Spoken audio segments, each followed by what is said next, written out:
안녕하세요. 30대 후반 남자이고요. 요 근래에 너무 당혹스러운 일이 있었는데 이게 큰일이 될지도 모를 것 같아서요. 누구한테 말도 못하겠고 일단 글 올리게 되었습니다. 저에게는 5살 어린 아내가 있고 3년 전 결혼을 하게 되었어요. 처음에는 둘 다 건강하고 아이에 대한 큰 욕심도 없었기에 알아서 생기겠지 하면서 때를 기다렸는데 시간이 지나도 임신이 잘 안 되더라고요. 조금 긴박해진 저희 부부는 날짜를 지정해서 매번 아이를 가지려고 숙제를 하고는 했어요. 그런데 노력한 지 몇 달이 지났는데도 안 생기니까 아내가 뱃살 찌고 담배 많이 피는 저를 탓하며 뭐라뭐라 하더라고요.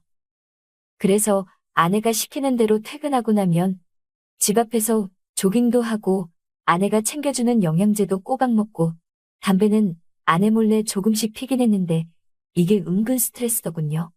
당최 임신이 뭐라고. 그러던 어느 날 주말 모처럼 쉬니까 집에서 TV 보면서 하루 종일 뒹굴고 있었어요. 아내가 전화를 받더니 저에게 말하더라고요.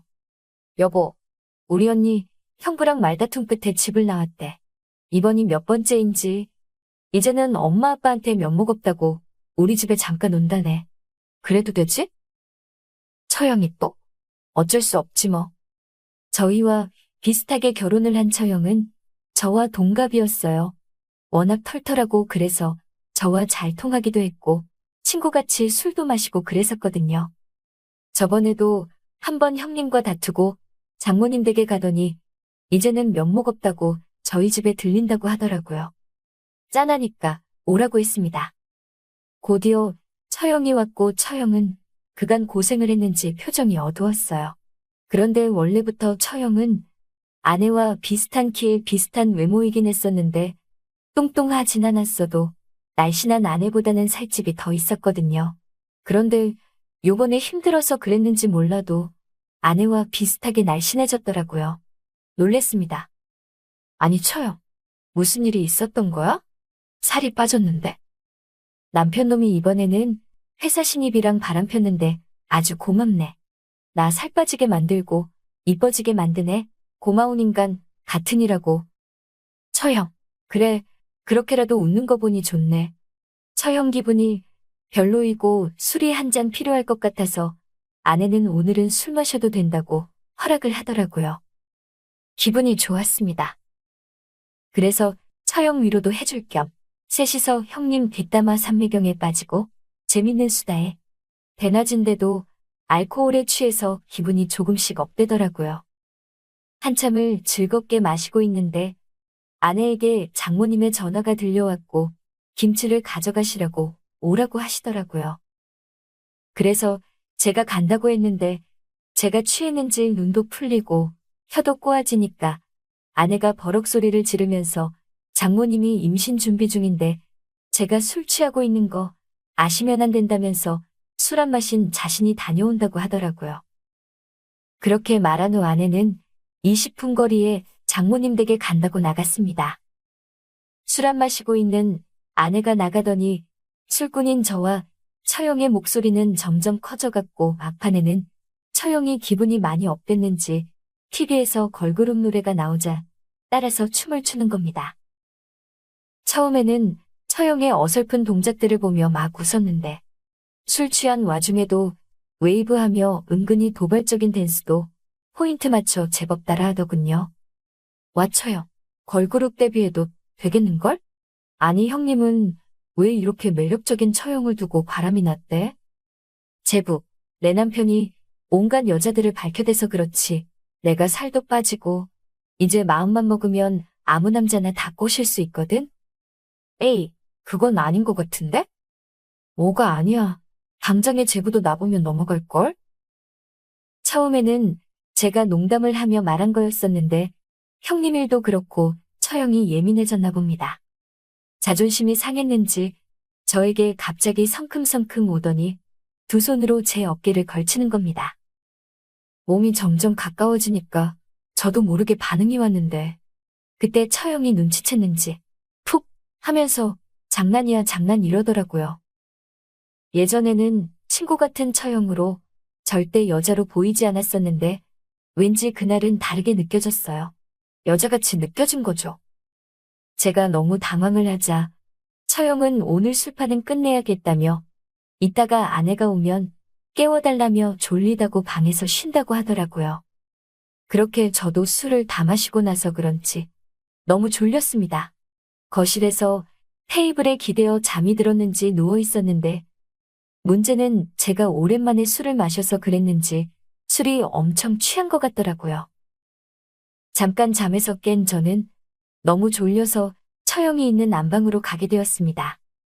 당연히 처형이 누워 있었는데 술 취한 저는 방금 전 처형이 방에 들어간 걸 깜빡하고 그리고 순간적으로 처형이 살이 빠진지도 모르고 제 아내와 비슷한 뒤태에 처형을 보고 아내인 줄 알고 뒤로 가서 꽈아가 났습니다. 아이고 품에 쏙 들어오는 내 자기. 술 마시니까 더욱 생각나네. 어때? 자기도 좋지? 처형은 아무 말 안 하고 가만히 있더라고요.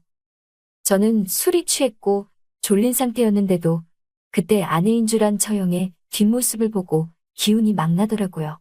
그래서 급하게 이불을 걷어올리고 있는 힘껏 안아주고 뽀뽀해주고 사랑을 나눴습니다. 아내의 슬금슬금 내는 소리가 그날따라 왜 그리 좋았는지 저는 더욱 강렬하게 사랑을 나눴던 것 같아요. 그런데 잠시 후 눈을 뜨니 아내로 착각한 처형은 없었고 밖에서 두 여자의 목소리가 들리더라고요. 언니, 우리 남편 엄청 마시더니 벌써 잠든 거야? 그러게, 제부가 나보다 술이 약한 줄은 몰랐네. 이거 치워주고 나는 저 방 가서 쉬어야겠다. 그 말을 듣고 제가 실수를 했구나 싶었습니다.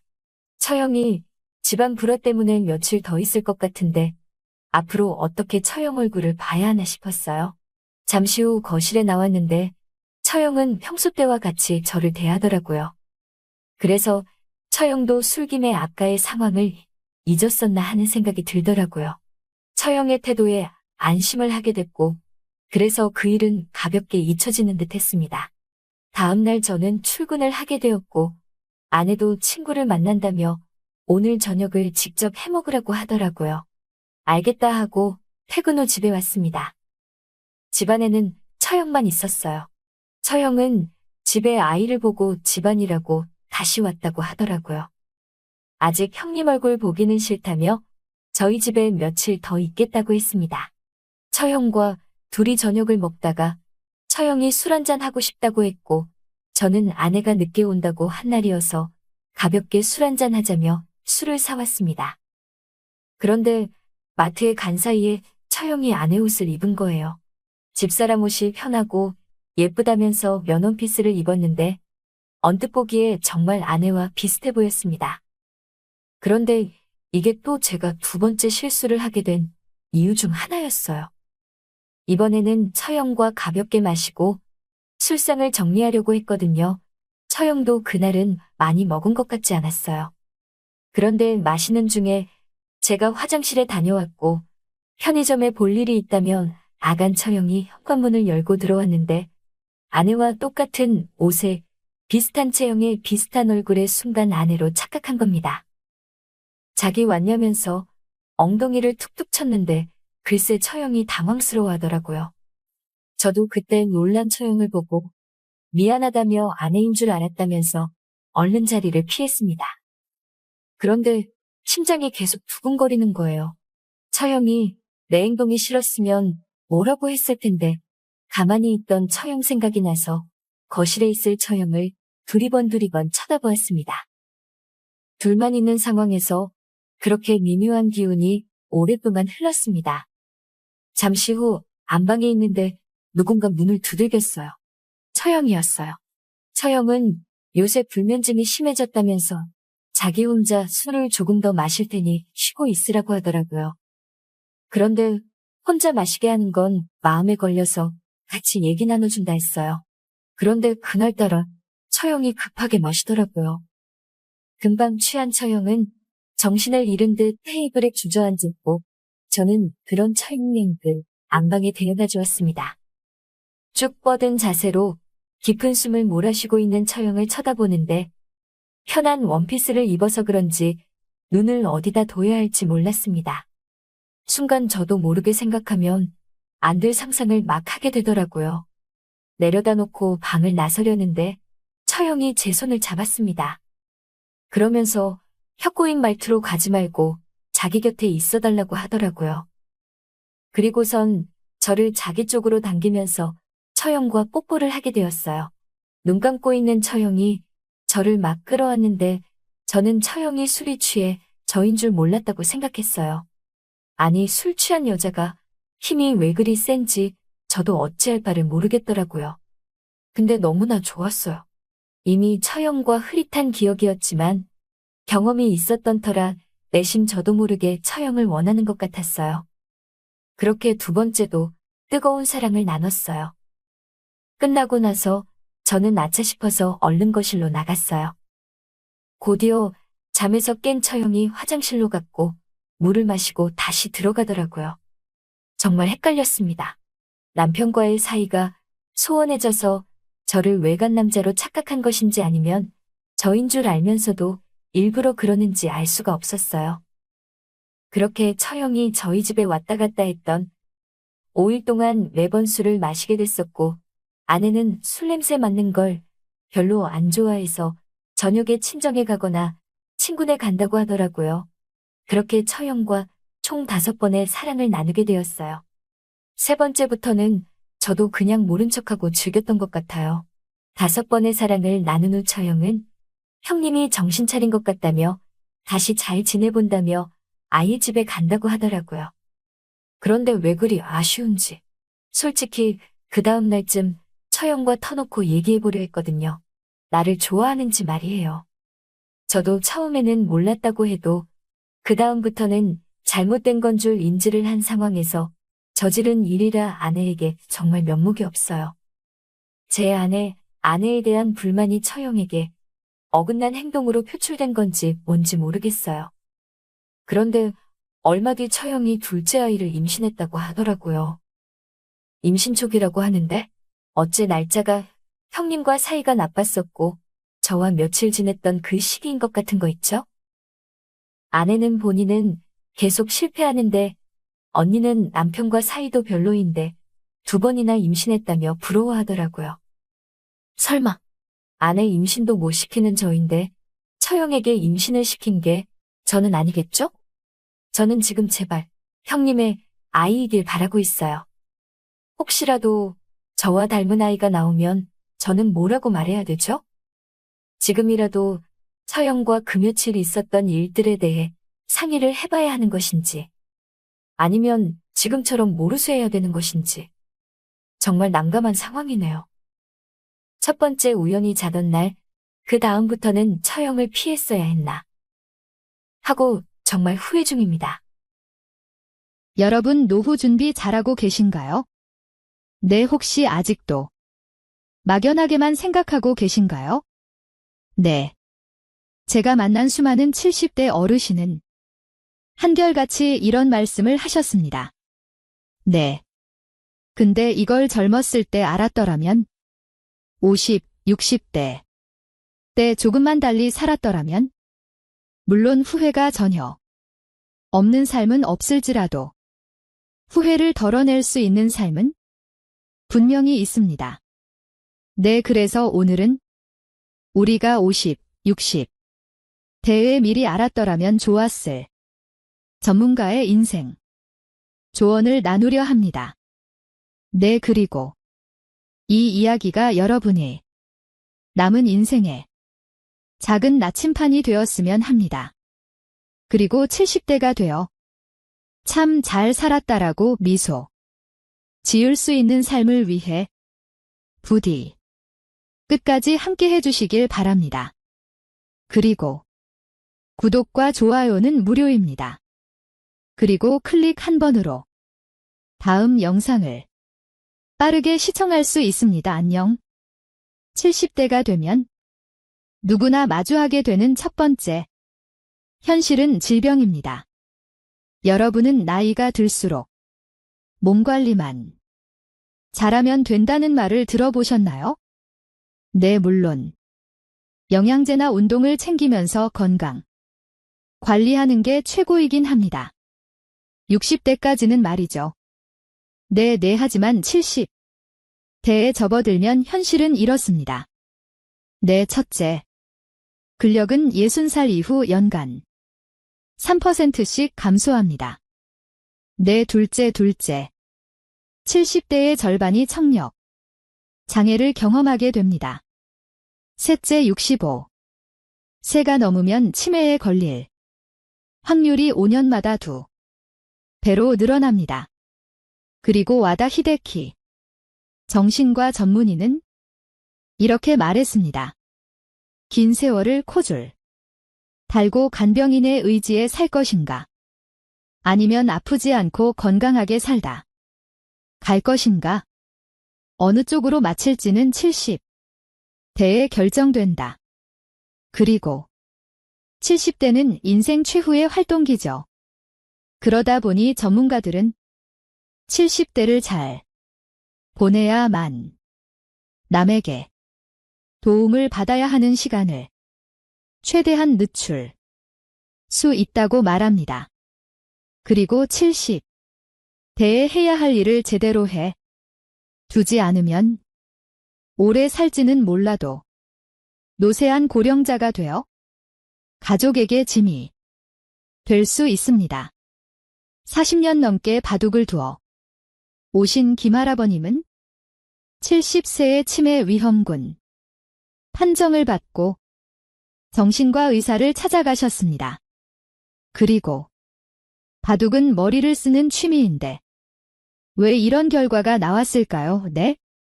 의사 선생님의 대답이 의외였습니다. 네, 그 바둑은 언제 배우셨나요?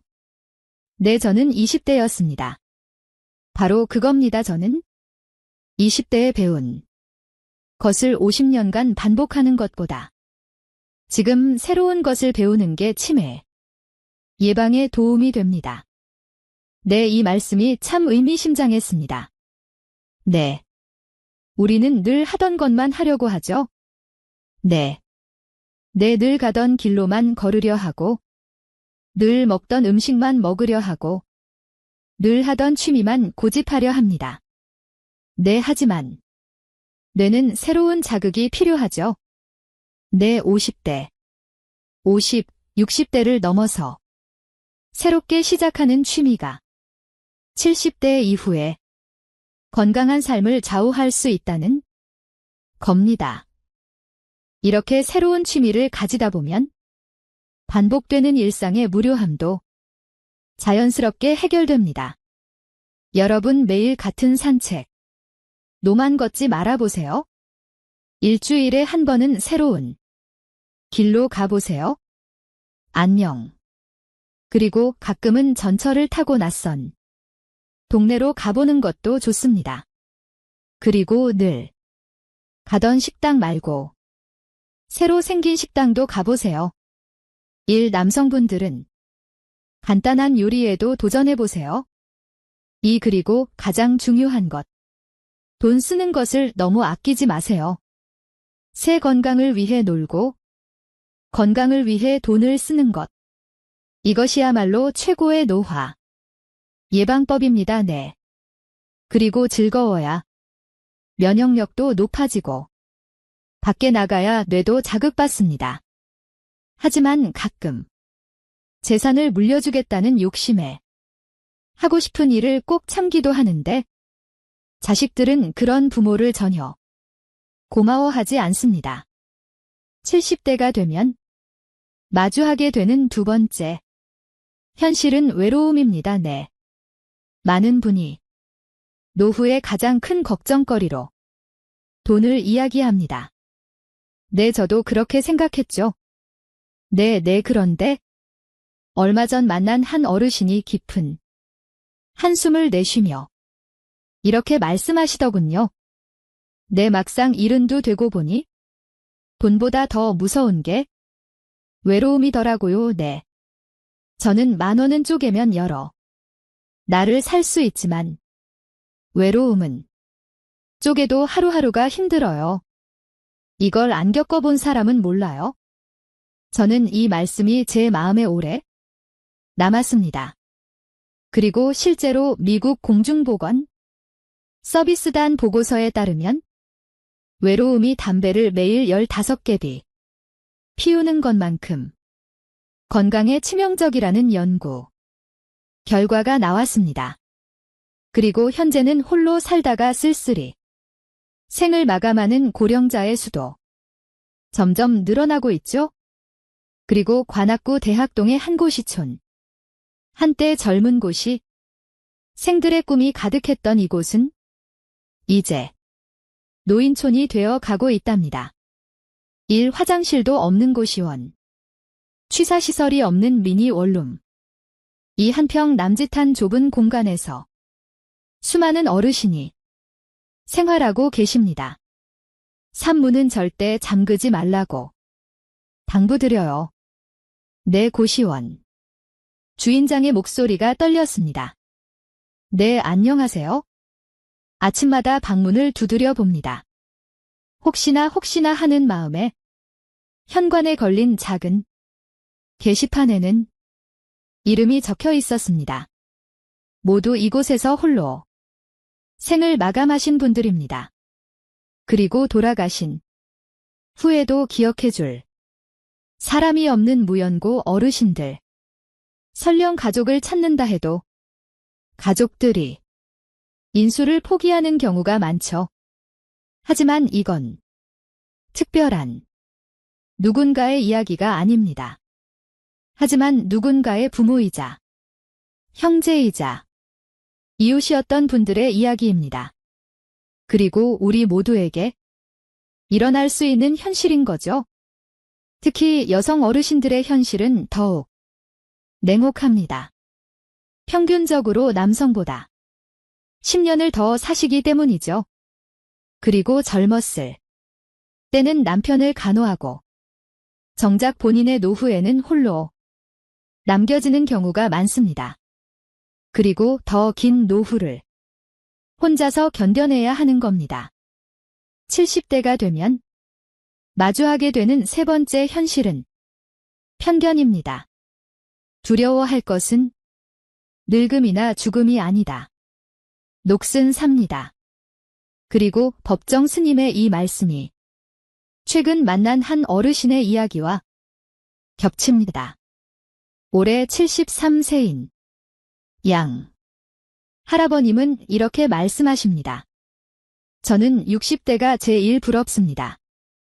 그때로 돌아갈 수만 있다면 좋겠네요.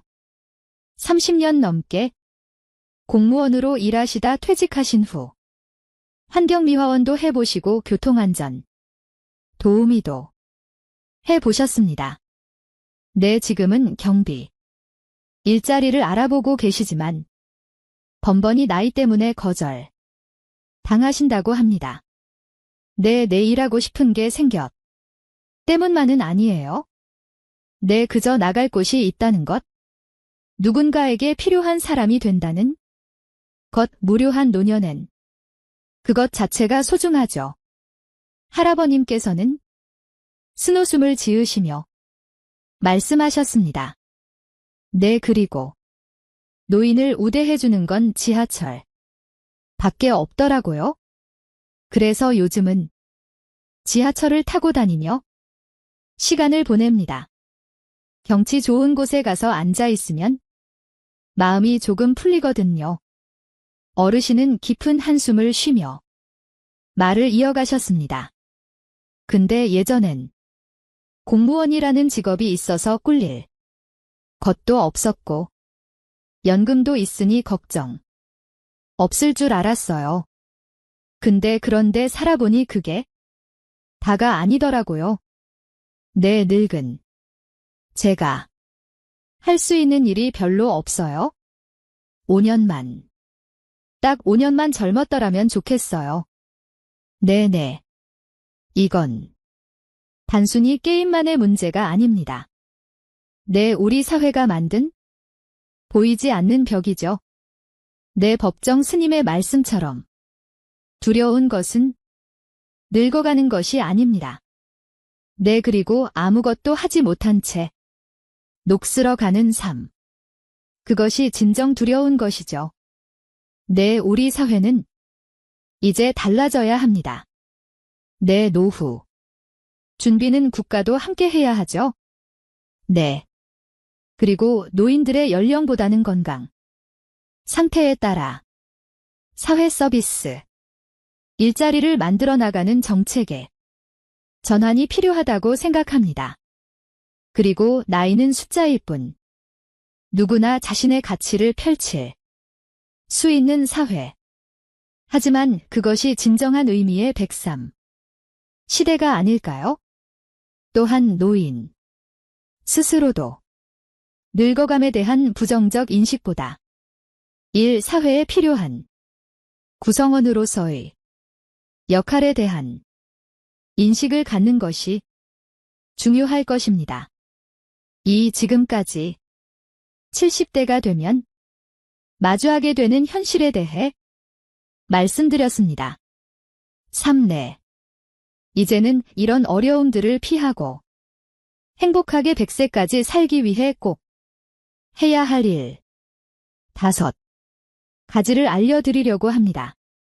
첫 번째는 불량한 생활 습관 고치기입니다. 네네.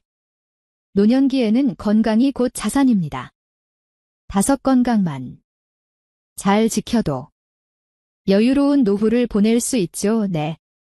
그리고 소파에 누워 TV만 보는 습관, 과식과 야식, 과도한 음주 등 이런 생활 습관들이 결국 우리의 건강을 해치고 나중에는 큰 병원비 지출로 이어질 수 있습니다. 결국 건강관리는 자신을 위한 것이기도 하지만 사랑하는 가족들에게 부담을 주지 않는 가장 좋은 방법이기도 합니다. 2 번째는 나만의 의미 있는 습관 만들기입니다. 3 아시다시피 노년의 큰 시련 중 하나는 외로움입니다. 4 그리고 자녀들은 각자의 삶을 살기 위해 떠나고 세월이 흐르면서 주변에 소중한 사람들과도 하나 둘 이별하게 되죠. 그리고 문득 세상에 혼자 남겨진 것 같은 쓸쓸함이 밀려올 때가 있습니다. 하지만 이런 외로움을 이겨내는 방법이 있죠. 바로 자신만의 일거리를 찾는 것입니다. 여기서 말하는 일거리는 꼭 돈을 버는 것만을 의미하지 않습니다. 그리고 취미 생활도 좋고 봉사활동도 좋습니다.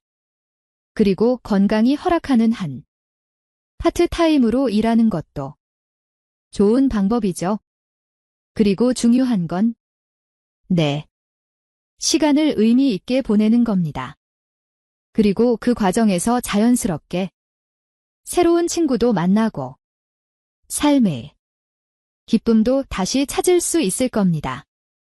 그리고 인생의 마지막 순간은 누구나 혼자 맞이하는 것일 테지만 그때까지 우리의 하루하루를 얼마나 의미 있게 채워 나갈지는 바로 지금 우리의 선택에 달려 있습니다. 안녕. 3 번째는 달콤한 사기성 거짓말에 속지 않기입니다. 이 나이가 들수록 주변 사람들의 말을 더 많이 의지하게 됩니다. 3 직접 정보를 찾아보고 확인하기보다는 누군가 해주는 이야기를 더 쉽게 믿게 되죠. 4 하지만 이런 마음을 악용하는 사람들이 있습니다. 내 평생 모은 소중한 노후 자금을 노린 투자 사기나 자녀를 사칭한 메시지 사기 같은 것들이죠. 특히 요즘은 사기 수법이 점점 더 교묘해지고 있습니다. 그리고 높은 수익률을 약속하며 투자를 권유하거나 갑자기 급한 일이 생겼다며 돈을 요구하는 경우가 많죠.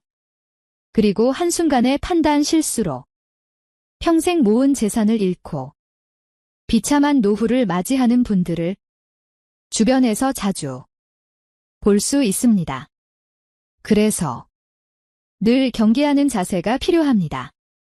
그리고 아무리 친한 사이라도 돈 문제는 신중하게 생각해야 하고 수익이 너무 좋아 보이는 투자는 의심해 봐야 합니다. 네.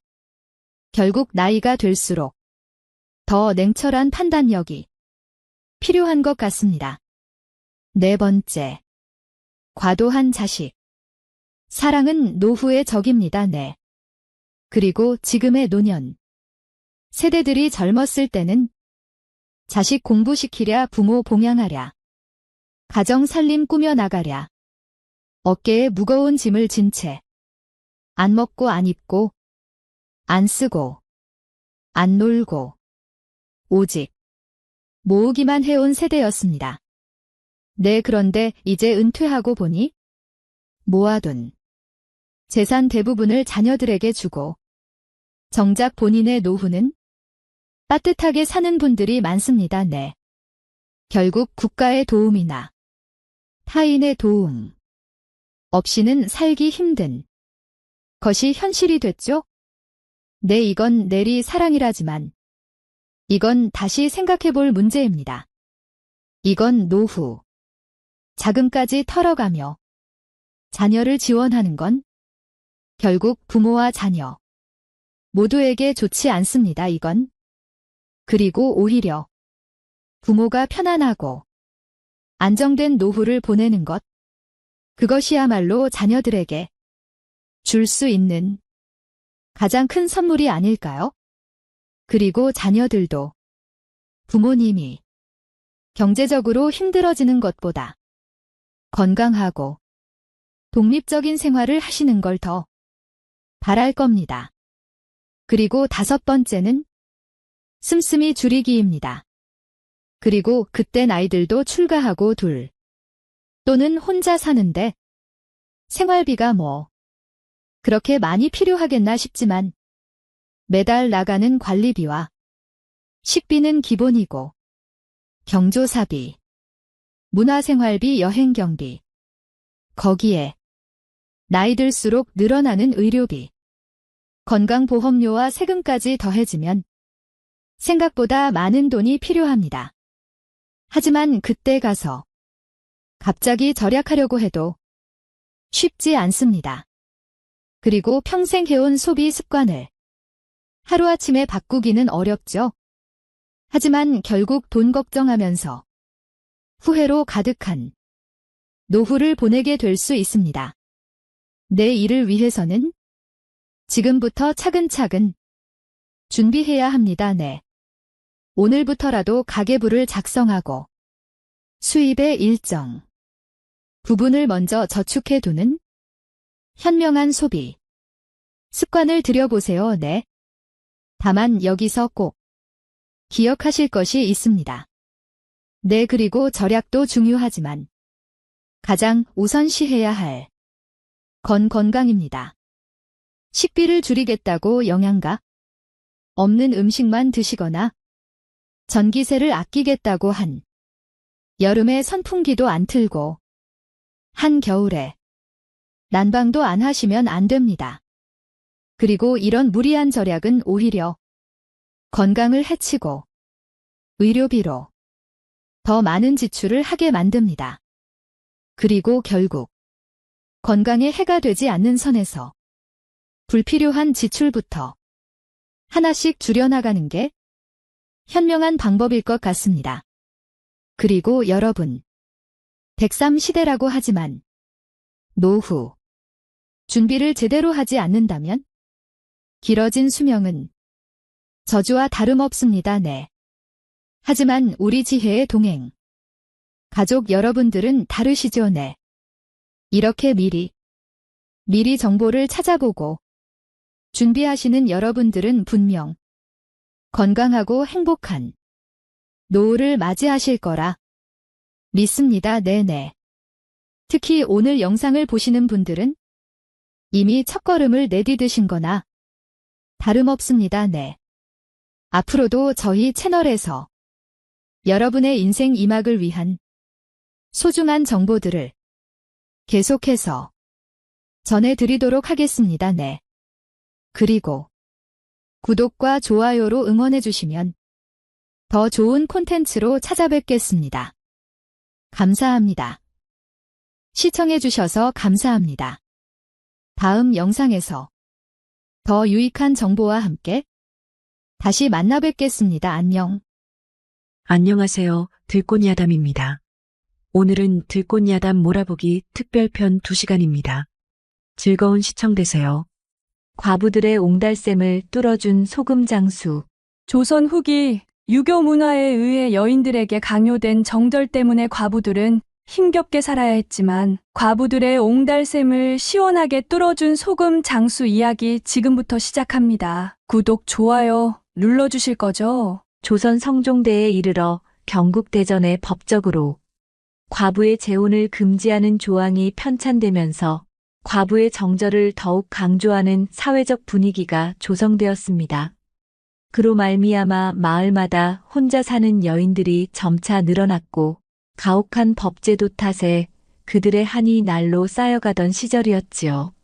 소금장 수충식이는 그날도 수레에 소금을 가득 싣고 이 마을 저 마을을 돌며 소금을 팔고 있었습니다.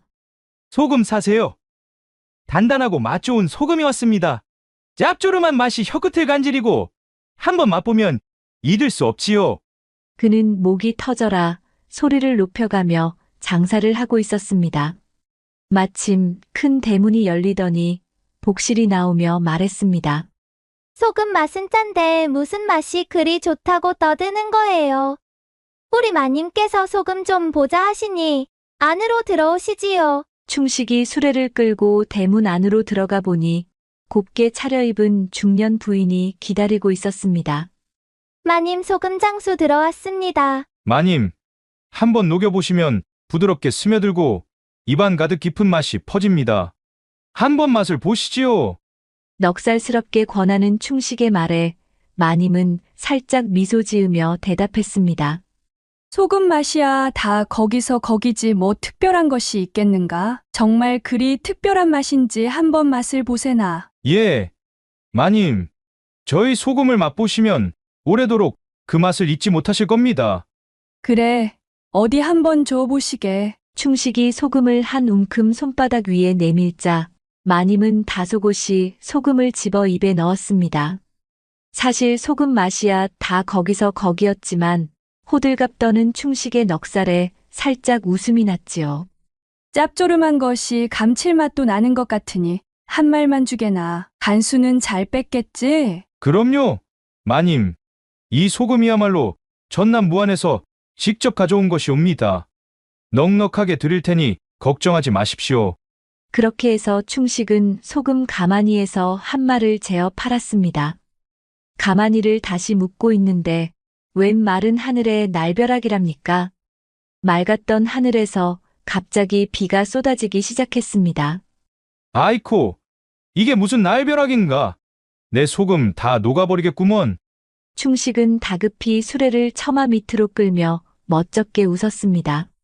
마님, 죄송합니다만 비가 그칠 때까지 잠시 머물러도 되겠습니까요? 그러자 마님은 아무 일도 아니라는 듯 덤덤히 대답했습니다. 그러시게 저기 헛간에 수레를 끌어놓게나 빗물이 들지 않을 테니 안전할 걸세. 그런데 한참이 지나도 비가 그칠 기미가 보이지 않았지요. 점심때가 되었지만 충식은 주막에 갈 수도 없어 그저 우물가에서 물을 벌컥벌컥 들이켜며 허기를 달래야 했습니다.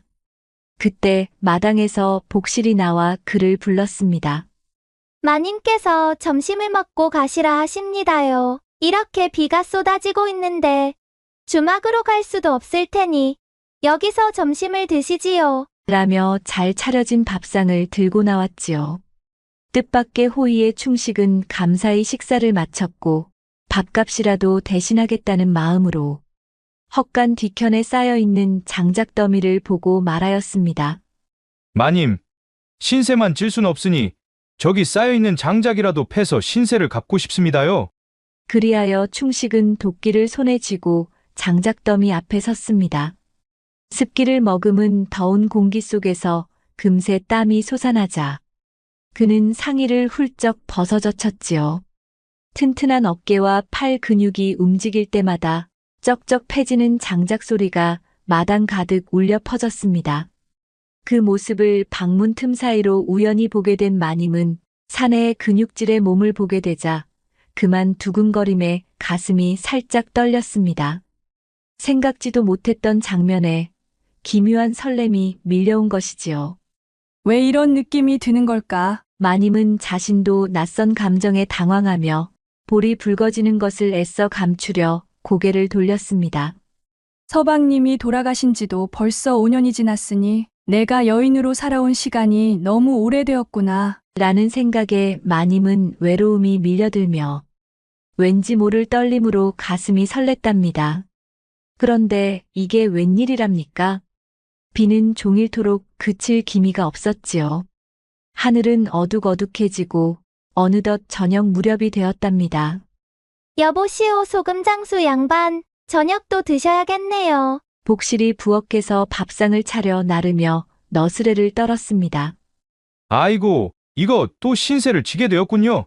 충식은 멋쩍게 뒷머리를 극적였어요. 뭘 그런 걸 가지고 그러셔요? 아까 배준 장작만 해도 내일까지 밥을 먹어도 되겠구먼요. 어차피 식구도 단촐해서 밥도 늘 남아요. 그런데 복실은 밥상을 내려놓다가 코를 킁킁거리며 문득 혼잣말처럼 중얼거렸어요. 에이고, 오랜만에 남정네가 있으니 땀 냄새가 촉촉하게 퍼지는 것이 빈집에 불 지핀 것 같기도 하고. 그 말에 충식은 수저를 들다가 멈칫했답니다. 과부집이었구먼. 그제야 충식은 낮부터 집안을 살펴보면서도 미처 눈치채지 못했던 사실을 깨달았어요. 기와집이 번듯한데도 남정네의 그림자는 없고 집안 곳곳이 군더더기 없이 깔끔했지요. 가끔 마님이 홀로 앉아 창밖을 바라보는 모습이 왠지 쓸쓸해 보이더니 이제야 이유를 알 것 같았습니다. 충식은 조심스럽게 물었어요. 그런데 마님은 언제부터 혼자 사셨소? 복실은 그 말에 손을 휘휘 내저으며 대수롭지 않다는 듯 말하였어요. 어휴, 그런 걸 뭐 하러 물으셔요. 그런 거 말했다가는 마님께 야단 맞아요. 마님 성격이 대나무처럼 곧고 단단하셔서. 그러면서 슬쩍 충식을 힐끗 바라보더니 장난스럽게 웃으며 덧붙였어요. 근데 소금장수 양반, 오늘은 비도 이렇게 내리는데 어디 가서 주무실 거예요? 충식은 그 말을 듣고 선뜻 대답하지 못했지요. 주막에 가려면 비를 쫄딱 맞아야 하고 또 오늘 하루 너무 많은 신세를 졌다는 게 마음에 걸렸지요. 그러자 복실은 싱긋 웃으며 한마디 던졌습니다. 마님께 말씀드리면 방 하나 내어주실지도 몰라요. 결국 충식은 마님께 예의를 갖추어 하룻밤 묵어가도 되겠냐고 조심스레 청했지요. 그러자 마님은 빗소리를 한참 듣고 나서야 천천히 대답했습니다.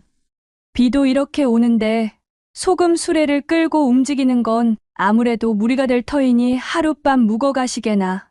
마당 한쪽에 빈 방이 있으니 그곳에서 편히 주무시게. 그리하여 충식은 마님 댁에서 밤을 맞았죠. 따뜻한 이부자리에 몸을 뉘니 피곤이 밀려와 금방이라도 잠들 듯 했으나 왠지 모르게 쉽게 잠이 들지 않았다지요. 밖에서는 여전히 빗소리가 촉촉하게 들려왔고 어디선가 풀벌레 소리도 섞여 귀를 간지렸고 간간히 바람이 지붕을 스치며 지나갔습니다. 그때였지요. 끼익! 문이 조용히 열리는 소리가 들렸어요. 충식은 순간적으로 숨을 죽였죠. 어둠 속에서 인기척이 느껴졌고 바람이 아니라 사람의 발소리였답니다. 그가 놀라 몸을 조금 일으키려는 순간 쉿! 가만 계셔요. 나직한 속삭임과 함께 복실이 살금살금 다가와 충식의 옆에 살포시 눕는 것이 아니겠어요. 충식은 순간적으로 심장이 덜컥 내려앉았습니다. 아니, 이보시오. 뭐 하는 것이오?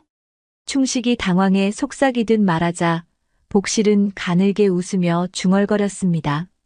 아이고, 어르신, 그렇게 놀라긴 이르답니다. 오랜만에 남정네 기운이 느껴지니 갑자기 땀, 냄새가 더 맡고 싶어 이리 들어왔습니다. 갑자기 홀린 듯이 이끌려 이리 들어왔습니다. 소인을 내치지 말아주세요. 그리하여 복실은 충식의 가슴팍을 파고들며 파르르 떨었답니다. 과부집이라 그런지 밤이 너무 길어요. 충식은 목소리를 낮춰 속삭였지요. 이러다 마님께 들키기라도 하면 어찌하려고 이러시오? 그러자 복실은 더욱 장난스러운 표정을 지었어요. 아이 참, 그런 걱정은 마세요. 마님은 깊이 잠드시면 누가 업어가도 모르시는 분이십니다. 그리곤 기다렸다는 듯이 복실은 먹잇감을 잡은 맹수처럼 충식의 윗도리를 풀어 헤쳤습니다. 충식은 더 이상 아무 말도 할 수 없었죠. 방 안에는 은은한 습기와 빗소리가 가득했고 어느새 복실의 체온이 이부자리를 타고 스며들며 장작 팰 때보다 더 뜨거운 가슴으로 복실이를 맞이하였답니다. 복실의 풍만한 가슴이 터질 듯 부풀어 올라 충식의 몸을 간질거렸고 불끈 솟아오른 충식은 복실의 깊은 옹달샘을 탐하고 말았답니다. 두 사람은 격렬하게 서로를 탐하고 쾌락의 즐거움을 한껏 맛보았지요. 그렇게 오랜만에 뜨거운 밤을 보낸 복실은 새벽이 되어서야 눈을 떴어요. 비는 이미 그친 듯 했으나 밤새 내린 빗물의 흔적이 마당 곳곳에 남아 있었답니다. 새벽 안개가 살짝 내려앉은 뜰에는 적막함만이 감돌았고 집안의 모든 것은 여전히 깊은 잠에 빠져 있는 듯 하였지요. 그러나 조용한 마당을 가로지르는 작은 인기척 하나. 끽! 마님은 뒷간 문을 열고 나오려다 문득 걸음을 멈추었답니다. 손님이 묵는 뒷방에서 누군가 나오고 있었으니까요. 마님은 반사적으로 몸을 굳혀 숨죽인 채 충식의 방에서 나오는 복실을 보게 되었답니다. 복실은 조심스럽게 문을 닫더니 혹시라도 인기척이 들릴까 발소리를 죽인 채 안채 쪽으로 걸어가고 있었던 것이지요. 옷매무새는 살짝 흐트러져 있었고 머리카락도 평소보다 조금 헝클어진 채 그러나 가장 결정적인 것은 그녀의 입가에 희미하게 번진 미소였습니다. 그 미소는 숨길 수 없는 것이었어요. 마님은 순간적으로 가슴이 철렁 내려앉는 느낌이 들었습니다. 그녀는 왠지 떨리는 가슴을 숨기려 황급히 뒷간 안으로 다시 들어갔어요. 그리고 문을 조용히 닫은 뒤 그대로 벽에 기대어 섰답니다. 가슴이 콩닥콩닥 뛰고 있었어요. 심장이 왜 이리 뛰는 것이더냐? 내가 무슨 죄를 지었다고. 마님은 혼란스러웠습니다. 복실의 모습이 머릿속에서 지워지지 않았어요. 그녀가 어떤 밤을 보냈을지 상상하니 마님은 애써 고개를 저었으나 그 상상은 멈추지 않았다지요. 간밤에 복실이와 소금장수가 버렸을 뭔가를 상상하니 마님의 얼굴은 붉어졌고 가슴이 콩닥콩닥 뛰었죠. 복실이 소금장수의 넓은 가슴에 안겨 따뜻한 사랑을. 그리고 그만하자. 마님은 두 눈을 꼭 감고 머리를 흔들며 스스로를 다독였습니다. 하지만 이상하게 가슴이 자꾸만 뛰었죠. 질투였습니다. 그 감정을 인정하기까지는 시간이 필요했으나 부정할 수 없었지요. 어째서인지 억울하였어요. 그 순간 문득 마님은 깨달았어요. 그녀도 잊고 살았던 감정을 느끼고 싶어 하고 있다는 것을 말이죠. 길고 긴 밤 누군가와 따뜻함을 나누고 싶고 기대고 싶은 마음, 그녀도 그 감정을 느껴본 적이 있었던 거죠. 그러나 이미 너무 오래전이었답니다. 남편이 세상을 떠나고 세상의 시선이 그녀를 과부라 부르며 정절을 강요하였으니까요. 그 후로는 마음을 닫고 살았었던 것이죠. 하지만 그런데 지금 이 순간 다시 살아났던 것이었습니다. 나도 복실이처럼 마님은 두 볼이 붉어지는 것을 느끼며 스스로를 자책도 하였답니다. 그러나 그녀의 입가에도 알 수 없는 작은 미소 하나가 번지고 있었습니다. 아침상에 앉아 따끈한 밥을 먹고 있던 충식은 느긋하게 국을 한술 뜨려던 참이었어요. 그때 마님이 조용히 다가와 나지막이 말을 건넸습니다. 이보시게 어제 장작을 패준 것도 그렇고 어차피 이 소금을 다 팔려면 시간이 걸릴 터이니 그렇게 무거운 수레를 끌고 다니며 팔지 말고 우리 집에 있는 지게를 쓰는 게 어떻겠는가? 충식은 숟가락을 들고 있던 손을 멈추었습니다. 마님은 담담한 목소리로 덧붙였습니다. 며칠 우리 집에 묵으면서 이 동네를 돌아다니며 소금을 팔면 좀 더 수월하지 않겠나? 그리고 시간이 될 때는 우리 집 허드렛 일도 좀 도와주게. 그럼 밥값도 하는 셈이니 말일세. 마님의 뜻밖의 제안에 충식은 반사적으로 마님을 바라보았는데 숟가락을 입에 문 채 얼빠진 얼굴로 멍하니 마님을 쳐다보다가 그만 사레가 들리고 말았어요. 캑, 콜록. 눈물을 찔끔거리며 기침하느라 한참을 헛기침하던 충식은 겨우 진정하고 나서야 허겁지겁 자리를 박차고 일어났습니다. 그러고는 마님 앞에 다가가 깊이 머리를 조아리며 예를 올렸지요. 마님, 그렇게만 해주신다면 소인, 마님께서 시키시는 일은 무엇이든 다 해놓겠습니다. 그의 목소리에는 감격이 배어 있었습니다. 너돌이 장돌뱅이 일이 쉬운 것이 아니었는데 이렇게 편히 머물며 장사를 하게 되었으니 정말 감사합니다요. 마님은 빙그레 웃으며 조용히 자리를 떠났습니다. 그 광경을 멀찍이서 지켜보던 복실은 입을 꾹 다물고 있더니 이내 어깨를 들썩이며 싱긋싱긋 웃었습니다. 아이고야, 우리 마님도 참, 웬일로 이렇게 은혜를 베푸신대요. 그러더니 덩실덩실 춤이라도 출 듯 살랑살랑 걸음을 놀리며 숭늉을 들고 충식에게 다가갔죠. 복실은 숭늉 사발을 내밀며 장난스러운 눈빛으로 한마디 던졌습니다. 어르신, 이제 며칠 묵게 되셨으니 앞으로 잘 부탁하겠습죠. 이 집에 허드렛 일도 있고 저와 할 일도 꽤 많이 있지요. 복실의 눈빛은 영락없이 장난기 가득한 여우 같았고 충식은 그녀의 속뜻을 모른 척하며 슬며시 미소를 지었습니다.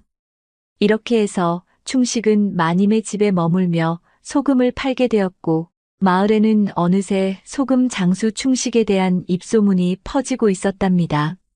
어쩐 일로 그 마님이 외간 남자를 집에 들였대? 그러게 말이야. 대쪽 같고 엄하신 분이 외간 남자를 들여 방까지 내어주신다니 뭔 일이래? 살다 보니 별일도 다 있구먼. 그런데 마님 댁 장작을 소금 장수가 다 패주었다고 하더라고.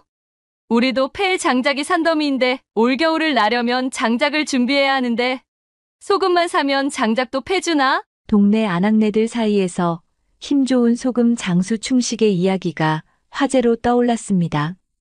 그리하여 온 동네 아낙네들은 소금을 산다는 핑계로 마님 댁으로 몰려들기 시작했던 것이지요. 마님, 이 댁에 소금 장수가 있다고 하던데 마침 우리 집에도 소금이 떨어졌지 뭡니까? 이렇게 딱 맞춰와주니 얼마나 고맙고 좋은지 모르겠네요. 그런데 복실이가 안 보이는데 어디 갔나 봐요? 마님은 빙그레 미소를 지으며 말했어요. 복실은 밭에 잠깐 갔고 소금 장수는 아침에 소금을 팔러 나갔는데 동네 어귀에서 못 봤나? 예, 이 댁으로 곧장 오느라 못 봤네요. 그럼 그리로 가봐야겠어요. 그런데 마님, 언제 이 많은 장작을 다 패신 거예요? 마님은 아무렇지 않게 대답했지요. 어제 비가 와서 소금을 팔러 나갈 수 없었으니 밥값이나 한다고 소금 장수가 패놓았다네. 그러자 안악이 눈을 동그랗게 뜨고 혀를 찼답니다. 아이고, 이 많은 걸 팬 것을 보면 힘이 장사인가 봅니다. 그렇게 인사를 나눈 뒤 안악은 슬며시 기대에 찬 표정으로 마을 어귀로 발걸음을 옮겼죠. 그날 이후 마님댁 문지방이 닳도록 동네 안악들이 드나들었습니다. 소금 장수가 여기 있었구먼. 이보쇼, 우리 집에도 소금이 필요한디 우리 집으로 가시면 안 되겠소? 충식은 반갑게 맞이하며 말했습니다. 아이고, 당연히 가야지요. 그런데 댁이 어디입니까? 저 언덕배기만 넘어가면 됩니다. 그란디 소금장수 양반 소금만 팔면 심심하지 않으신가요? 소금이 왜 심심합니까? 이걸로 국을 끓이면 국물에서 깊은 맛이 나고 장작을 패면 깊은 인연도 생기지요. 충식의 농담에 안악은 깔깔거리며 허리를 잡고 웃었지요. 어머나, 소금장수 양반. 그럼 소금을 사면 장작은 덤으로 패주고 다른 인연도 만들 수 있단 말입니까? 허허, 그럼 소금을 많이 사시면 얼마든지 가능한 일이지요. 그러자 안악은 더욱 알랑방귀를 뀌며 말하였답니다. 에이그, 소금이야 당연히 사야지요. 얼마나 사야 한답니까? 한 가마니쯤은 사야 하나? 안악은 너스레를 떨며 충식을 힐끔 보았지요. 그 모습을 본 충식은 입가에 능청스러운 미소를 띠며 말하였어요. 소금도 사주시고 저녁 한 끼에 방 하나 내어주시면 많은 것들이 이루어질 것 같은데 어떠신지요? 안악은 충식의 말뜻을 곰곰이 새기더니 이내 얼굴을 붉히며 깔깔 웃었습니다. 아이고, 이 양반 참말로 농도 진하게 하는구먼. 허허. 근데 그 말이 영 틀린 말은 아니겠지? 그렇게 소금장수 충식의 거래 방식이 소문을 타고 과부들 귀에 퍼져나갔습니다. 어느새 마을의 과부집에는 소금 가마니가 쌓이고 처마 밑에는 잘 팬 장작도 쌓여 있었죠. 충식의 소금을 사고 한 끼 식사에 하룻밤 잠자리를 내어주는 것으로 많은 것을 해결하는 묘수를 터득하였던 것이었습니다. 그리하여 장작이 산더미처럼 쌓여가고 긴긴 밤을 외롭게 보내야 했던 과부들의 옹달샘에도 촉촉한 물이 다시금 고이기 시작하니 온 마을의 과부들의 얼굴이 싱글벙글 만개한 꽃같이 활짝 피었지요. 하지만 그 사실을 누구보다도 잘 아는 마님은 겉으로는 태연한 척하며 마치 아무런 상관이 없는 듯 지내려 하였습니다. 하지만 문제는 충식이 마을에서 머무는 시간이 길어질수록 그가 다른 과부들의 집에서 장작을 패고 있다는 소문이 끊임없이 들려왔다는 것이었습니다. 처음에는 가볍게 넘겼으나 복실이 마님에게 아뢰는 충식에 대한 소식은 이러했지요. 마님, 오늘은 소금 장수가 언년네 집에서 장작을 패고 묵는다고 합니다. 마님, 오늘은 춘심이 과수집에서 묵는다고 하대요. 라는 이야기가 들려오자 마님은 서서히 속이 뒤집어지는 기분이었답니다. 분명 내 집에서 묵게 해주고 지게까지 내주었거늘. 겉으로는 고고한 마님, 지체 높은 양반댁 여인으로서 대수롭지 않은 척했지만 내심 답답하고 어딘가 씁쓸한 기분을 감출 수가 없었습니다. 마님은 뜰을 거닐며 아니, 장작이 그렇게 패고 싶으면 우리 집 장작도 남아있는데 왜 여기선 더 안 패는 것이야? 라며 투덜거리는 자신을 발견하고는 깜짝 놀라기도 하였지요. 아니, 나는 왜 이런 생각을 하는 것이지? 마님은 스스로를 다잡으려 했지만 이미 한번 피어난 욕망은 쉽게 가라앉지 않았습니다. 마님은 창문을 통해 달빛이 내려앉은 뜰을 바라보며 한숨을 내쉬었습니다. 그때 어딘가에서 충식의 인기척이 들려왔지요. 그가 마당 한쪽에서 지게를 내려놓고 허리를 펴는 모습이 보였습니다. 달빛에 비친 그의 실루엣이 낯설지 않으면서도 왠지 평소보다 더 선명하게 느껴졌습니다. 가슴속에서 묘한 감정이 일렁였습니다. 이러면 안 되는데. 마님은 스스로를 다잡으려 했지만 이미 가슴속 깊이 말라있던 옹달샘에는 서서히 물이 고이기 시작하고 있었습니다. 그리고 그녀는 그 옹달샘을 그냥 말려둘 생각이 없었다지요. 충식은 마당 한가운데에서 소금을 정리한 지게를 내려놓고 허리를 쭉 펴며 길게 한숨을 내쉬었지요. 그때 안채 쪽에서 조용히 충식을 부르는 소리가 들렸습니다. 이보시게 충식이. 충식은 깜짝 놀라 고개를 들었지요. 마님이 문 앞에 서 있었습니다. 마님, 아직 안 주무셨습니까? 마님은 한동안 뜰을 바라보며 가만히 서 있다가 조용히 입을 열었습니다. 오늘 밤은 나와 함께 한잔하는 것이 어떤가? 뜻밖의 말이었지요. 마님께서 술을 드신다고요? 충식은 놀란 듯 되물었지만 마님은 그저 고요한 미소를 머금었어요. 이따금 한잔할 때도 있지. 하지만 혼자 마시는 술은 영 외로워서 말이야. 그녀의 말이 바람결에 실려왔습니다. 잠시 침묵이 흐른 뒤 충식은 머리를 극적이며 씩 웃으며 말하였어요. 저도 오늘은 일이 고되어 술 생각이 간절했는데 마침 잘 되었습니다. 마님께서 한 잔 주신다면 감사히 받겠습니다. 그럼 이리 들게. 마님은 차분하게 잔을 채우며 충식을 바라보았지요. 오래간만에 남정네와 술을 나누는구려. 그동안 아주 적적하셨나 봅니다, 마님.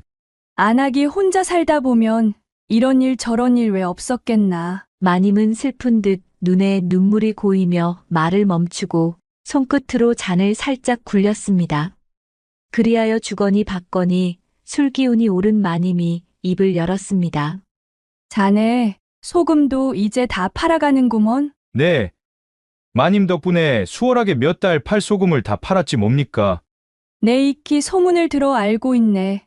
자네 덕분에 마을에 안악들이 겨울에 쓸 장작도 다 준비하고 안악들 얼굴까지 활짝 피었다는데 무슨 방도가 따로 있었나?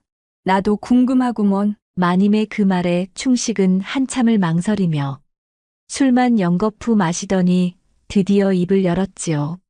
뭐 특별한 것은 없사오나 마을 안악들과 마님은 신분이 다르니 소인 놈 따위가 어찌 감히 마님의 옹달샘 물길을 틀 수 있겠사옵니까? 충식의 말이 끝나기가 무섭게 마님은 얼른 속내를 비추었어요. 이보시게 나도 옹달샘에 고인 물을 줄줄 흐르게 하고 싶구먼. 마님의 솔직한 마음을 알게 된 충식은 알딸딸한 기분으로 마님을 쳐다보니 그날따라 마님이 그렇게 이쁘게 보일 수가 없었다지요. 그리하여 충식은 자연스럽게 마님께 다가가 마님의 옷고름을 풀어 헤치는 순간 뽀얀 살결이 눈이 부시게 아름답고 충식의 숨소리는 거칠게 헐떡거리며 고운 마님의 입술을 달콤하게 탐하며 뜨거운 욕망을 쏟아부었지요. 그러다 보니 오랜만에 산에 살 내음을 맡은 마님은 쾌락과 죄책감에 휩싸여 불타는 욕정에 몸을 부르러 떨었습니다. 그날 밤 마님의 옹달샘도 맑은 물이 줄줄 흐르도록 물기를 터주었답니다. 붉게 물든 마님의 얼굴이 수줍게 웃고 있었습니다. 충식도 마님이 싫지만은 않았기에 덥석 끌어안았지요. 그리하여 온 마을의 과부들의 얼굴에 생기가 돌고 소금 장수는 이제 마을에서 제일 입김이 센 사내가 되어 있었겠지요. 하지만 이제 소금을 다 판 충식은 마을을 떠날 때가 되었답니다. 그리하여 수레를 정리하고 있는데 갑자기 광군들이 들이닥쳤습니다. 내 놈이 소금 장수더냐? 오라를 받아라. 충식은 영문도 모른 채 오라에 묶여 관하로 끌려가게 되었습니다. 사또 앞에 머리를 조아린 충식은 벌벌 떨며 말하였어요. 사또 나리, 소인은 그저 소금을 팔아 생계를 이어가는 떠돌이 장수일 뿐이옵니다.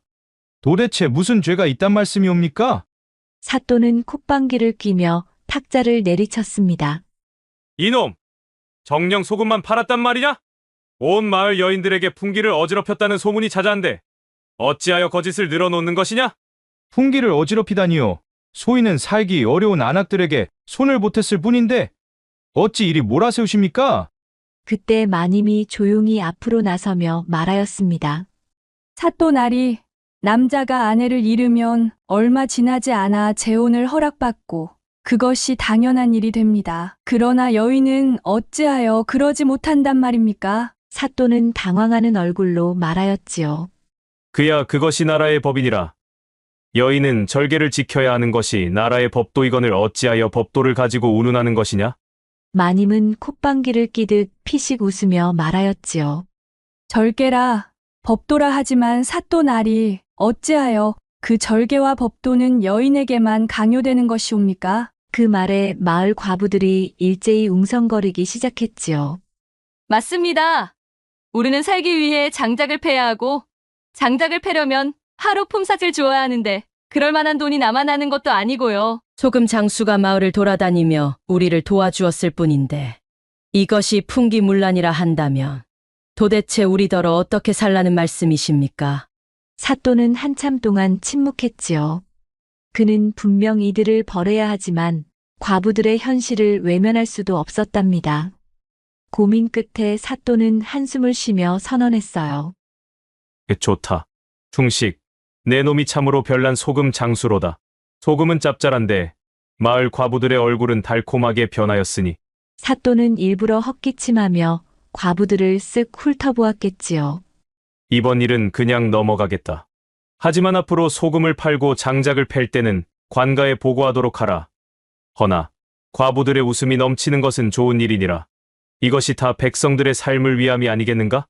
과부들은 안도의 한숨을 쉬며 고개를 숙였고 충식은 허리를 굽혀 절을 올렸습니다. 그러자 사또는 마지막으로 한마디 덧붙였습니다. 하지만 말이다, 충식아.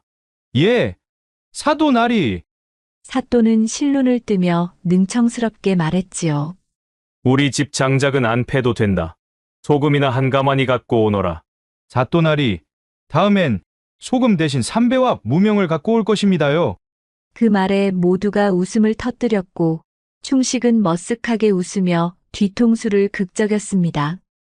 그렇게 충식은 사또의 판결 아래 공식적인 장사꾼 겸 과부집에 장작 패주는 사람이 되었고 마을의 과부들은 여전히 그를 기다렸다는 들꽃 야담의 이야기였습니다.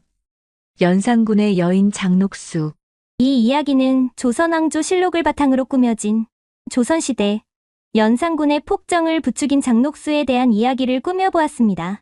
충청도의 한 조용한 고을에 장한필이라는 사또가 있었습니다.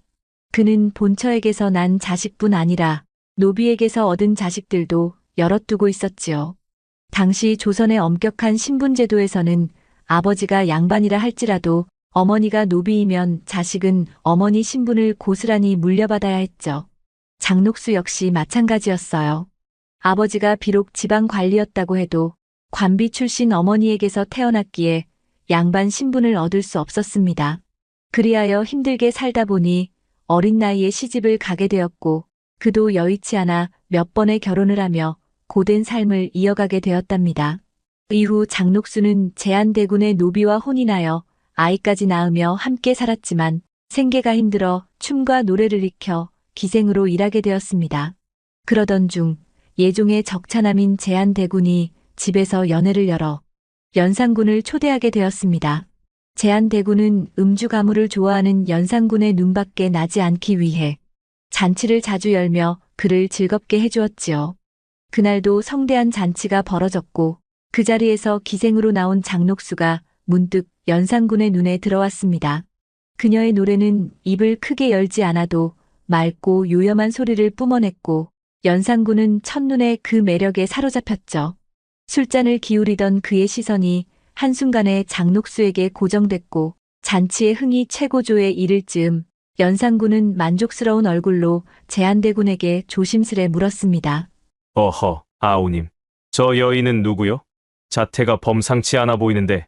연회장 건너에서 단정한 자세로 노래하던 장녹수를 가리키며 연산군은 술잔을 들고 있던 손마저 멈춰 세웠습니다. 제한대군은 눈짓으로 장녹수를 가리키며 낮은 목소리로 답했지요. 저의 집에 기거하는 노비이자 기생인 장녹수라는 여인입니다만 전하께서 굳이 눈여겨보실 정도의 인물은 아닙니다. 연산군은 장난기 어린 웃음을 지으며 농담을 던졌습니다. 여인의 미색이 예사롭지 않구먼. 아우님이 홀로 이런 여인을 독차지하고 있었으니 참으로 부럽구려. 나도 조금 가까이서 보고 싶으니 가까이 불러주시오. 제한대군이 눈짓을 보내자 장녹수가 조심스레 연산군 앞에 머리를 조아렸지요. 연산군은 그 모습이 마음에 든 듯 미소 지으며 다시 제한대군을 바라보며 말하였습니다. 아우님, 미색과 재주를 겸비한 저 기생을 내게 줄 수 있겠소. 궁으로 데려가 노래도 듣고 춤도 보며 지내고 싶구려. 제한대군은 한치의 망설임도 없이 말하였어요. 전하께서 마음에 들어 하신다면 여부가 있겠사옵니까? 오늘이라도 당장 입궐토록 하겠사옵니다. 연산군은 호탕하게 웃음을 터뜨리며 시중들을 불렀습니다. 하하, 여봐라. 당장 녹수가 나와 함께 갈 수 있도록 준비시켜라. 오늘은 아우님 덕에 기분이 매우 좋구나. 이렇게 연산군의 한마디로 장녹수는 제한대군의 집을 떠나 순식간에 궁궐로 들어가게 되었지요. 연산군 재위 8년 그의 폭정이 절정을 이루게 되면서 전국의 아름다운 여인들을 무더기로 궁해들이기 시작했습니다. 이를 위해 마련된 특별관직이 바로 채홍사. 조선 팔도 구석구석을 뒤져 미색을 선발하고 궁으로 불러들이는 임무를 맡았지요. 이렇게 모인 여자들 중에서 시와 춤, 노래에 능하고 용모가 빼어난 기생들은 운평이라 불렸고 그 중에서도 더욱 뛰어난 자태와 재능을 갖춘 미인들은 흥청이라는 칭호와 함께 한양에 집 한 채씩을 주어 안전한 생활을 보장받게 되었습니다. 장녹수는 궁에 들자마자 단숨에 흥청으로 발탁되었고 온갖 교태와 아양을 부려 연산군의 관심을 한몸에 받았습니다. 전하께서 허락하신다면 미천한 소첩이 노래 한 곡조를 바치고 싶습니다. 차분한 목소리와 우아한 몸짓에서 뿜어져 나오는 기품에 이미 마음을 빼앗긴 연산군은 조용히 고개를 끄덕였지요. 장녹수의 노래와 춤은 여느 기생과는 사뭇 달랐습니다. 한 걸음 내디딜 때마다 부드러운 곡선을 그리며 시선을 사로잡았고 반쯤 감긴 눈으로 연산군을 바라보며 맑은 음색으로 노래를 시작했어요. 그녀는 고운 숨결을 일부러 거칠게 흐트리며 고음을 내고 가슴을 부드럽게 밀어올리며 느릿한 호흡을 섞어 유혹하듯 그를 바라보았죠. 노래가 끝날 무렵 도발적인 미소를 지어 보이자 연산군은 넋이 나간 듯 그녀에게서 눈을 떼지 못했답니다. 기회는 이때다 싶은 장녹수는 술잔을 채우며 아련한 눈빛으로 그를 올려다보며 말하였지요. 전하, 소첩의 노래가 마음에 드셨다면 이 잔을 비우신 후 좀 더 흥이 나는 춤을 보여드릴까 하옵니다. 그래. 내 오늘은 내 덕에 흥이 폭발하겠구나. 연산군은 만족스러운 얼굴로 연거푸 술잔을 비우며 그녀가 뿜어내는 관능적인 춤사위를 따라 덩실덩실 어깨를 들썩였습니다. 어느새 연산군의 정신은 완전히 녹수에게 사로잡혔고 연산군의 총애를 독차지하게 되는 것은 어찌 보면 당연한 결과였습니다. 그리하여 입궁한 바로 그 해에 종사품 수건의 후궁 첩지를 받게 되어 하루아침에 신분이 뛰어오르는 기적 같은 일까지 벌어졌습니다. 그야말로 개천에서 용이 난 셈이었지요. 장녹수에게는 남자의 마음을 다루는 묘한 비법이 있었습니다. 그녀의 교태는 변화무쌍했고 연산군을 마음껏 부추기고 홀려 그의 이성을 흐릿하게 만들었습니다. 한번 시작된 연산군의 주색잡기는 해가 저물도록 그칠 줄 몰랐고 깊은 밤까지 이어지기 일쑤였지요. 그런 밤이면 신하들은 어찌할 바를 모르고 염려 섞인 목소리로 말하곤 하였습니다. 전하, 벌써 밤이 깊었사옵니다. 내일 아침이면 대신들과 국정을 살피셔야 하오니 옥체를 돌보아 주시옵소서. 그러나 연산군은 아랑곳하지 않았습니다. 마시던 술잔을 휙 들어 올리며 장녹수에게 눈길을 보냈지요. 녹수야. 다들 내가 노는 걸 멈추라 하는데 너도 그러느냐? 내일 일은 내일 알아서 할 것이니 오늘 밤만큼은 너와 함께 마음껏 즐기고 싶구나. 장녹수는 염려 가득한 표정으로 그에게 다가갔습니다. 전하께서 과음하시면 자칫 옥체가 상할까 걱정되옵니다. 그리고 오늘 자리에 다른 기생들이 많건만 전하께서는 소첩에게만 눈길을 주시니 괜스레 두렵사옵니다. 연산군은 만취한 듯 호탕하게 웃으며 대답했습니다. 허허, 기생이 넘쳐나도 내 눈엔 너만 보이는데 어쩌겠느냐? 너의 고운 자태가 내 눈을 사로잡는구나. 그러니 난 녹수 너만 있으면 되느니라. 장녹수는 애교 섞인 투로 다시 조심스럽게 말을 이었습니다. 소첩을 그리 아끼신다면 소첩의 말을 들어주셔야지요. 전하의 옥체가 상하실까 염려하는 소첩의 마음을 헤아려 주시지 않으니 전하께서는 소첩에게 벌이라도 받으셔야 할 것 같습니다. 연산군은 어이없다는 듯이 웃음을 터뜨렸습니다. 하, 내가 임금인데 감히 내가 나에게 벌을 준단 말이냐? 허나 내가 내리는 벌이라면 기꺼이 받아주마. 어디 한번 말해보거라. 그러자 장녹수는 기다렸다는 듯 고개를 살짝 들어 그를 바라보았습니다. 전하께 혹독한 벌을 내릴 순 없사옵고 전하께서 말이 되어주시면 소첩이 전하 등을 타고 연회장을 3바퀴 돌겠습니다. 왕에게 벌을 준다는 건 상상도 못할 대역죄였지만 연산군은 오히려 그 기괴한 상황을 즐겼습니다. 그래, 이런 괘씸한 벌이 또 있겠느냐? 허허, 어서 업히거라. 장녹수는 능청스럽게 연산군의 등에 올라타고 일부러 엉덩이를 이리저리 흔들며 다리를 휘저었습니다. 이제 출발합니다. 이랴, 이랴, 빨리 달리거라. 말을 부리듯 연산군의 엉덩이를 내리치며 전하, 달리는 동안 숨이 차시면 언제든 말씀하십시오. 제가 힘내시라고 노래라도 한 곡조 불러드리겠습니다. 이쯤이야 아무것도 아니다. 라며 크게 소리쳤고 바닥을 기어가며 연회를 1바퀴, 2바퀴 돌아냈지요. 마침내 3바퀴를 모두 돈 뒤에야 숨을 헐떡이며 장녹수를 내려놓은 연산군의 이마에는 땀이 맺혀 있었습니다. 그러자 녹수가 살포시 연산군의 땀을 닦아주며 마치 아기를 달래듯 부드럽게 말했습니다. 전하께서 이렇게 착한 말이 되시다니요. 소인 이제 죽어도 여한이 없겠사옵니다. 죽다니 앞으로도 얼마든지 벌을 받을 테니 짐의 등을 실컷 타보거라. 하하, 연산군은 뺨까지 붉어져 있었지만 들뜨고 신난 얼굴이었습니다. 이처럼 장녹수는 자신의 매력과 교태로 연산군을 쥐락펴락했고 연산군은 점차 국정을 돌보는 일보다 음주가무에 탐닉하며 폭정의 길을 걷게 되었지요. 이처럼 장녹수는 연산군을 임금이자 아이처럼 달래기도 하고 때로는 연인처럼 유혹하며 교태를 부렸지요. 그녀는 관능적인 몸짓으로 연산군의 마음과 몸을 쥐락펴락하며 누구도 넘볼 수 없는 총애를 누렸답니다. 그것이 바로 수많은 여인 중에서도 장녹수가 독보적인 총애를 얻을 수 있었던 비결이었습니다. 그러던 어느 날 장녹수는 연산군을 또 한 번 놀라게 하는 일이 일어났겠지요. 전하, 소첩의 몸이 예사롭지 않아 의원을 불러보았습니다. 의원을 불렀다고? 혹시 어디가 아픈 게냐? 어서 말해보거라. 녹수는 잠시 고개를 떨군 뒤 수줍은 눈빛을 살짝 띄고는 입가에 옅은 미소를 지었습니다. 전하, 소첩이 드디어 용정을 잉태하였나이다. 소첩 뱃속에 전하의 아이가 생긴 것이옵니다. 연산군은 호탕하게 웃으며 말하였지요. 그대는 언제나 짐이 기뻐할 일만 만들어주는구나. 역시 내 수건이로다. 아직 3달이 채 되지 않아 조심스럽게 지내야 한다고 하옵니다. 그러면 조심해야지. 각별히 조심하고 또 조심하거라. 내 몸을 더욱 아끼고 조심해야 한다.